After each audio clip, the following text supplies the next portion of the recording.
बेखौ सालायबाय थादों बड' इडुकेसन ट्रास्ट बे मोनसे ट्रास्टनि गेजेरजों एकाडेमिक टेक्स्ट बुकनिफ्राय लानानै बिनि जि टिचिं लार्निं आरो लोगोसे फोरोंगिरिफोरनो बिथांमोननो वर्कशप आरो ट्रेनिं होनायनि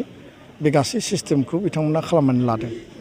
आरो दिनै बिनिनो मोनसे पार्ट हिसाबै टंला इउएन एकाडेमियाव जाहाथे फोरोंगिरि बिथांमोनखौ मर मटिभेशन आरो बिनि सायाव मोनसे रिफ्रेसार बे ट्रेनिंनि गेजेरजों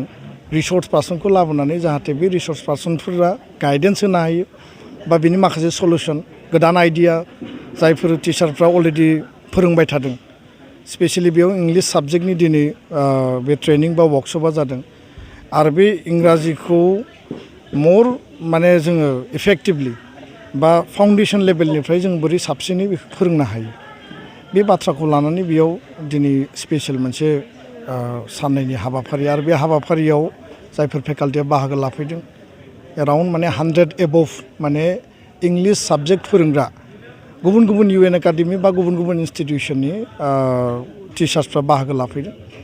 बेखेवनो लिंहरदोंमोन आं बेखेवनानै होबाय बर' मिडियामनि गुन गोनां सोलोंथाइ लाबोनाय बा क्वालिटि इमप्रुभमेन्टनि थाखाय इउएन एकाडेमिया खोब कमिटेडलि खामानि मावगासिनो दङ आरो जायफोर प्राइभेट स्कुल इंलिश मिडियाम बा गुबुन गुबुन मिडियाम बेजों मोनसे कम्पिटिशनाव थांनानै बर' स्टुडेन्टफोरखौ बर' मिडियामनि गेजेरजों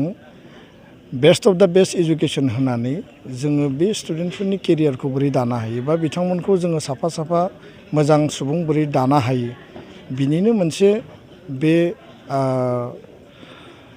गोथौ आरो गुवार सिन्ता आरो बड'फानि आदर्श आरो जि मोनसे सान्थौजों जोनोम मोननाय आरो बिनि आदर्श आरो सान्थौखौ फोथांनानै लाखिनायनि बे मोनसे गोथौ थांखिजों इउएन एकाडेमिया गायसनजादों असमिया मिडियामनि थाखाय जेरैबायदि जातीय बिद्यालय शिशु निकेतन दङ गुबुन गुबुन प्राइभेट इंलिश मिडियामफ्रा गावबा गाव मिशन आरो भिजनखौ लानानै आवगायदों आरो इउएन एकाडेमिया जि मोनसे ट्रेकजों 10 बोसोर 15 बोसोर बा गुबुन गुबुन जायगायाव गायसननाय जि मोनसे गोलाव मोनसे जार्निजों फैबाय दिनै बिथांमोनाबो सामार भेकेसननि समाव आरो नैबे एनुवेल एग्जाम जोबखांनायनि गेजेराव टिचार्सफोरखौ लानानै जि मोनसे ग्रुमिंनि खामानि मावदों बियो थारैनो फैबाय थानाय समाव जोंनि फिउचार जेनेरेसन जोंनि स्टुडेन्टसफोरखौ बांसिन मोजाङै फोरोंनायाव आरो बिसोरो सोलोंनायाव मदद मोनगोन आरो टिचार्सफ्रा खोब इफेक्टिभलि कमिटमेन्टनि गेजेरजों फोरोंनायनि थाखाय बिथांमोना गोदान गियान मोनगोन होननानै आं मिजिंथिबाय आरो बियो गोनांथि दङ बियो टाइमनिनो मोनसे आपिल आरो बड' इडुकेसन ट्रास्ट बे ट्रास्टआ आरो बे ट्रास्टनि गेजेरजों गासैबो खामानिखौ बिथांमोना मावदों आं खावलायगोन जे जिखिनि एकाडेमिक लेभेलाव बा टेक्स्ट बुकनि लेभेलाव रिसोर्सनि लेभेलाव जिखिनि सापर्ट नांगौ गभर्नमेन्ट साइडनिफ्रायबो इउएन एकाडेमिखौ सापर्ट होनायनि प्रयोजन दङ आरो बे सापर्टखौ काउन्सिल सरकारा जाहाथे उननि समाव होलांगोन आं बेखौ मिजिंथिबाय खारन बेखौ जोङो मोजाङै फोथांनानै लाखिनांगोन होमबासो सरकारि स्कुल भेन्सार स्कुलजों लोगोसे बर' मिडियामनि प्राइभेट स्कुल जिखिनि गायसनजाबाय दासिम बे स्कुलफोरखौ मोजाङै जोङो लाङोब्ला बर' मिडियामनि फिउचारखौ जोङो आरोबाव साबसिन आरो राफोदसिन जों खालामनो हागोन बेराफारसेथिं जों नुबाय जेनेबा बर' कलेजावबो थैबाय भेरगावबो बेबायदि थैनो थांगासिनो दं दा बे बेलायाव बर' मिडियामनि जिखिनि सरकारि स्कुल दङ बेयाव एनरलमेन्टआ खमायलांदों एनरलमेन्ट खमायलांनायनि थाखाय जोङो स्कुलखौ सरकारा दिनै माने मार्जार खालामनाय बा एमालगेमेसन खालामनायखौ जों नुनो मोनदों बे बाथ्राखौ लानानै एबसु आरो बर' थुनलाइ आफादा जोङो गोख्रोङै खामानि मावगासिनो दङ गभर्नमेन्टखौ जोङो बुंदों जे कुनु कारनाव गंसेबो बर' मिडियाम स्कुला जाहाथे थैया खिन्थु जेराव स्टुडेन्टआ निल जाबाय बेयाव टिचाराबो रिटायार्ड जाबाय सोरबा बेयाव डेथ जाबाय बे स्कुलफोरनि अबस्थाया दिनै मोजां नङा टिचार्सआ दङ खिन्थु स्टुडेन्टनि एनरलमेन्टआ 10 जननि गाहायाव सिंगल डिजिटआव फैबाय माखासे स्कुल दङ जेराव स्टुडेन्टआ साफिसियेन्ट दङ खिन्थु टिचार एपइन्टमेन्टआ बेयाव सिंगल टिचार जानानै दङ जिर' टिचार जानानै दङ दा बेबायदि जेंनाया जाहाथे जाया बेखायनो काउन्सिल आरो स्टेट मोननैखौबो जोङो खावलायबोदों आरो बिथांमोना जोंनि दाबि बायदि माखासे खामानिखौबो मावबोदों खिन्थु 100% दिनैबो बे मिट जायाखै खारन टिचारनि एपइन्टमेन्टआ डिले जादों टाइमलि जायाखै दा बे साफिसियेन्ट जायैनि थाखाय बे मोनसे इमबेलेन्सआ नुजादों फारसेथिं स्टुडेन्ट एनरलमेन्टआ खमायनायनि थाखाय गार्जेनफोरा कनफिडेन्स गोमादों नामा बा गार्जेनफोरनियाव बे कनफिडेन्स बिल्डआपआ मानो फैयाखै बे बाथ्राखौ लानानै जोङो आंनि बिमा राव आंनि सोलोंथाइ मोनसे टाइटेलनि गेजेरजों सोलोंथाइनि जे मोनसे जांख्रिखांनाय बे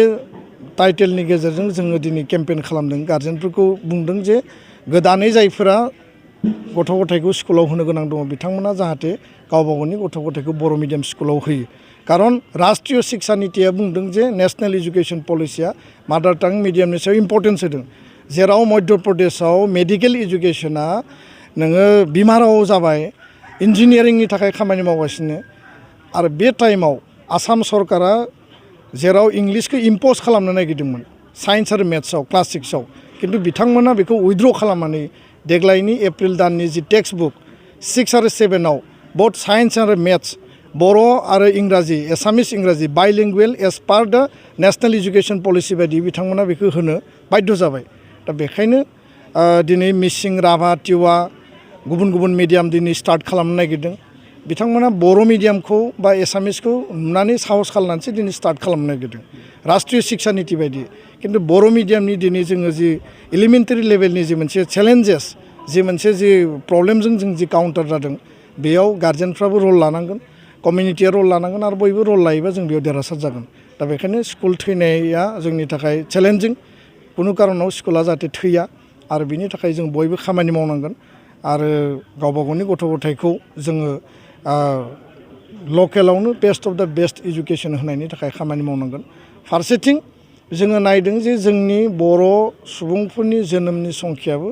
एसे माने खमायबोदों जायनि थाखाय जिखिनि संख्यायाव सिगांनि स्कुलफ्राव नाम्बारसा थायोमोन बे माने बार्थ रेटआ खमायनायनि थाखायबो नाम्बारसा खमायदों आरो जायफोर कनसियास जायफोरा बिराद माने मोनसे एसपिरेसन दङ बिथांमोना गुबुन गुबुन जायगायाव गावबा गावनि गथ'खौ हरनाय जों नुदों खिन्थु जों सानो जे इडुकेसना जेरावबो एखे आरो सरकारि स्कुलखौ जोथोन लायोबा बेयावबो मोजां इडुकेसन मोनगोन प्राइभेट बर' मिडियामनि स्कुल इउएन एकाडेमि बाथौ सोलोंसालि गुबुन गुबुन दङ जायफोरा एफर्ड खालामनो हायो बे स्कुलफ्राव होनानै बेस्ट इडुकेसन मोननो हायो बर' मिडियामनि भेन्सार स्कुल दङ बिसोरबो थैहां माने मिरु जिरु जानानै दङ खिन्थु खुनु कारनाव जाहाथे थैया प्रभिन्सियेलाइज खालामनायनि जि मोनसे एजेन्डा दङ बेयाव जाहाथे जोङो बे स्कुलफोरखौ निड बेसाव जाहाथे फोथांनानै लाखिनो हायो बिनि थाखाय जों खामानि मावनांगौ